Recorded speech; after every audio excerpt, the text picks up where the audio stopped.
শুভ সকাল বন্ধুরা, তোমরা সবাই কেমন আছো? আশা করি ভালোই আছো।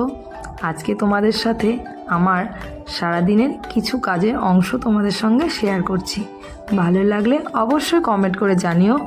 আমি চাইছি তোমাদের সঙ্গে প্রতিদিন আমি কি করি আর না করি সেটা তোমাদের সঙ্গে একটু শেয়ার করার।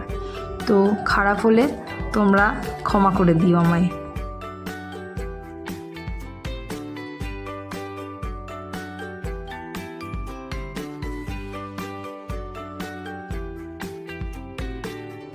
যাই হোক, অনেক কিছুই বললাম। তারপরে আমার সবজি বানানো কমপ্লিট করে তারপরে রান্নাবান্না কমপ্লিট করেছি। তো জানি না কিভাবে কি করব না করব, যেটুকুনি পেরেছি মানে দেখানোর তোমাদের সঙ্গে সেটুকুনি দিলাম। অবশ্যই কিন্তু কমেন্ট করে জানাবে।